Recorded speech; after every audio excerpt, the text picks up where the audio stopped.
Corporators అందరం రామ్ గోపాల్ పేట్ police స్టేషన్లో చరిత్రలో కూడా లేదు ఇలా. ఆ విధంగా పార్టీలో మేము మహిళలము, బీఆర్ఎస్ పార్టీలో ఏ మహిళకి ఈ విధంగా జరగలేదు. మా పార్టీ మా అండ ఉన్న రోజులు మాకు ఉండేది.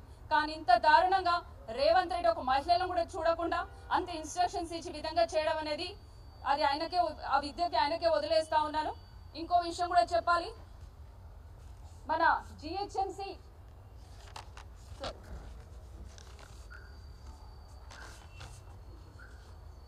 అలాగే ఫండ్స్ విషయంలో, బడ్జెట్ విషయంలో మా తోటి కార్పొరేటర్ కూడా డిస్కస్ చేస్తారు. ముఖ్యంగా వచ్చేసి ఇక్కడ ఉన్న కేబీఆర్ పార్క్ చౌరస్తా, బసవతారక క్యాన్సర్ హాస్పిటల్ విషయంలో మనకి రోడ్ వైడనింగ్ విషయంలో మాకు స్టాండింగ్ కమిటీలో పెట్టినప్పటికీ నేను అది ఆమోదం పలకలేదు. అప్పటికి నేను చెప్తూనే ఉన్నాను, మీరు పెట్టినప్పటికీ మీకు ఇంకో విషయం కూడా చెప్పాను. నేను స్టాండింగ్ కమిటీలో రోడ్ వైడనింగ్ చేస్తున్నప్పుడు నేను ఒకటే చెప్పాను, ముందు జానారెడ్డి గారు ఒకటే మాట అన్నారు, నా ఇంటికే మార్కింగ్గా. జానారెడ్డి గారి మాట అడిగారు, నా ఇంటికే మార్కింగ్గా. ఇదేం పార్టీ, ఇదేం సర్కార్? అవసరమైతే నేను రేవంత్ రెడ్డి గారితో మాట్లాడతాను, నా ఇంటికి మార్కింగ్ చేసి ఎలాంటి డెమోలిషన్ చేయొద్దు అని జానారెడ్డి గారు మరి చెప్పినారు. ఈ విషయంలో బాలకృష్ణ గారు వాళ్ళ ఇంటి దగ్గర నుంచి కూడా 600 గజాల ప్లాట్ వాళ్ళ ప్రాపర్టీ, జానారెడ్డి గారు ప్రాపర్టీ 500 గజాలు వైడనింగ్ లో పోతున్నప్పటికీ మేము ఇవ్వము అనేసి చెప్పారు. ఇదండి ఆయన విఐపి రోడ్ మార్కింగ్ ఎక్స్టెన్షన్. ఇంతవరకు ఇది జరగలేదు. కానీ జిహెచ్ఎంసి కౌన్సిల్లో మాత్రం 1090 కోట్లు పెట్టి హెచ్సిటీ అనే ప్రాజెక్ట్ కింద రోడ్ వైడనింగ్ తీసుకుంటున్నారు. నేను అప్పటికీ చెప్పాను, కేబీఆర్ పార్క్ చుట్టూతో ఉన్నా, మన భవన్ చుట్టూతో ఉన్నా, తర్వాత క్యాన్సర్ హాస్పిటల్ చుట్టూతో వాటి ఉండబట్టి మీరు వైడనింగ్ చేసినప్పుడు ఫస్ట్ మార్కింగ్ చేసిన జానారెడ్డిది తీయండి, ఆ తర్వాత ఈ ప్రాపర్టీస్ తీయండి. ప్రాపర్టీస్ తీసేటప్పటికి ఒకే ఒక మాట చెప్పాను నేను, తీసినప్పటికీ వీళ్ళకి ఏమైనా ఇన్ఫర్మేషన్ ఉందా అంటే లేదు మేడం అన్న. లేదు అంటే నేను ఒకటే అడిగాను, ఇన్ఫార్మ్ చేయండి, వాళ్ళకి ఇంకో రీప్లేస్ చేయండి, ఇంకే విషయంలో మీరు వాళ్ళని యాక్సెప్ట్ చేస్తారని చూసిన తర్వాత ఇవ్వండి అనే విషయం చెప్పినప్పటికీ కూడా ఈరోజు కేబీఆర్ పార్క్ ఎజెండా మరి జిహెచ్ఎంసి బడ్జెట్ సెషన్ లో మరి 1090 కోట్లతో పెట్టడం జరిగింది. మొత్తంగా మరి మేయర్ గారు దాన్ని ఆమోదం పలికారు. ఇంకో విషయం కూడా మీకు చెప్పాలి, స్ట్రీట్ వెండర్స్ ఇంతకు ముందు చింతల్ బస్సులో జరిగింది. వెండర్స్ అందరి మీద మరి అనవసరంగా అనుకోకుండా వాటి అన్నిటిని కూడా డెమాలిషన్ చేయడం జరిగింది. ఆ విషయంలో నేను సూటిగా మరి రేవంత్ రెడ్డి గారికి ఒకటే మాట అడుగుతున్నాను, కుమారి ఆంటీ మీకు తెలిసిన విషయమే, హైటెక్ సిటీ దగ్గర కుమారి ఆంటీ మరి అదే రేవంత్ రెడ్డి గారు నేను అండగా ఉంటానని చెప్పి అదే రేవంత్ రెడ్డి గారు మరి కుమారి ఆంటీకి సపోర్ట్ చేస్తూ ఒక వెండర్గా సపోర్ట్ చేసి అప్పటికప్పుడు ఫోన్లో మాట్లాడి మరి అదే కుమారి ఆంటీ వెళ్ళి కలవడం కూడా జరిగింది. సో మరి కుమారి ఆంటీ కూడా తను కూడా ఒక సామాన్య వెండర్ కదా, మరి అలాంటప్పుడు ఆల్ ఓవర్ సిటీ నాకు టీవీ9 చౌరస్తా తీసుకొని వెండర్స్ అందరిది కూడా traffic, law and order, GHMC department చెప్పకుండా వచ్చి డెమాలిషన్లు చేయడం జరుగుతోంది. మేము ఎక్కడ పోవాలి, ఏం చేయాలని మేము గతంగా 12 సంవత్సరాల నుంచి ఇక్కడ బతుకుతున్నాం మేడం. మా ఆయన పెరాలసిస్ ఉన్నారు మేడం. ఈ విధంగా మాకు ఎప్పుడు జరగలేదు. కేసీఆర్ సార్ ఉన్నప్పుడు మాకు వెండర్ కార్డు ఇచ్చారు, 12,000 నుంచి 25,000 వరకు మాకు లోన్లు కూడా వచ్చాయి మేడం. ఇంతవరకు ఎక్కడ జరగలేదు ఈ విషయంలో మాకు అని చాలా బాధగా పడ్డారు.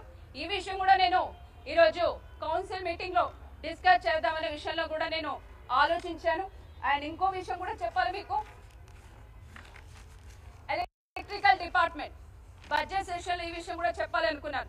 GHMC electrical department WSL company వాళ్ళు ఫండ్ జిహెచ్ఎంసీకి ఇచ్చినప్పటికీ వాళ్ళు కూడా మరి ఆ డబ్బులు మరి స్టాఫ్ కి మెయింటెనెన్స్ కంప్లైంట్స్ అలా ఉండడం వల్ల మాకు జీతాలు రావట్లేదు, మాకు జీతాలు ఇవ్వండి అనేసి వాళ్ళందరూ కూడా బైఠాయించడం జరిగింది.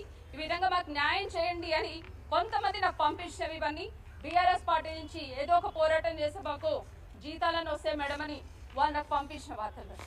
అలాగే మీకు ఇంకో విషయం చెప్పాలి,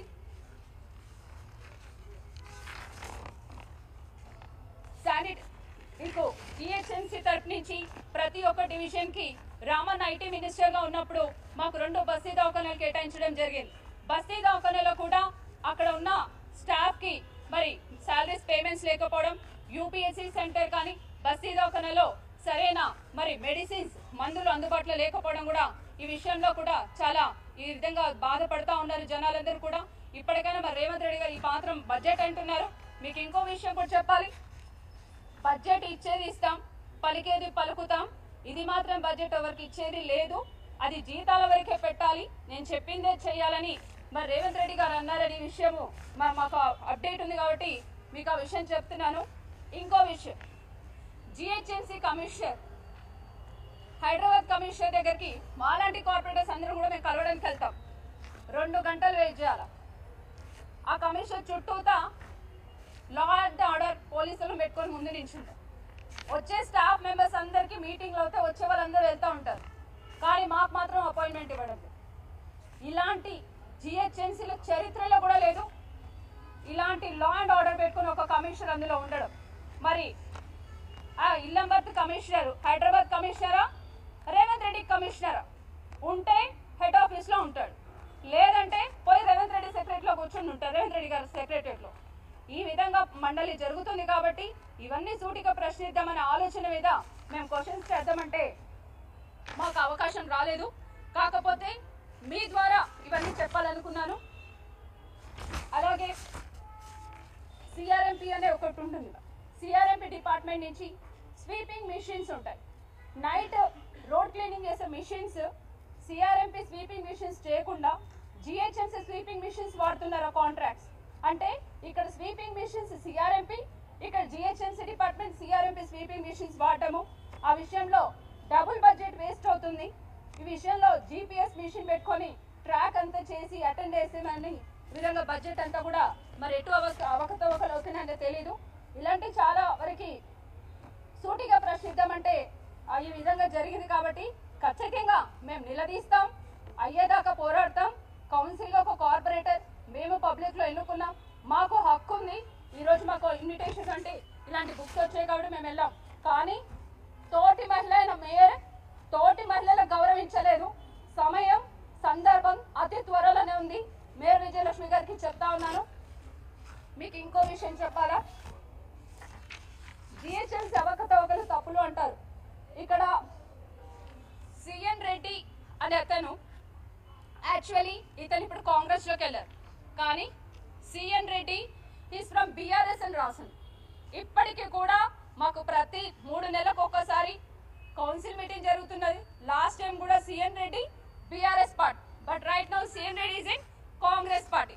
ఇది జిహెచ్ఎంసీ డిపార్ట్మెంట్ చేస్తున్న పనులు. సో ఇవన్నీ కూడా మరి మీ అవకాశం కల్పించినందుకు వారికి కూడా ధన్యవాదాలు తెలియజేస్తున్నాను. రామన్న కూడా ధన్యవాదాలు చేస్తున్నాను. Thank you.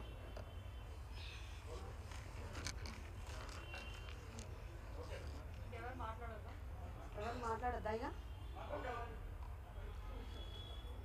నమస్తే అండి.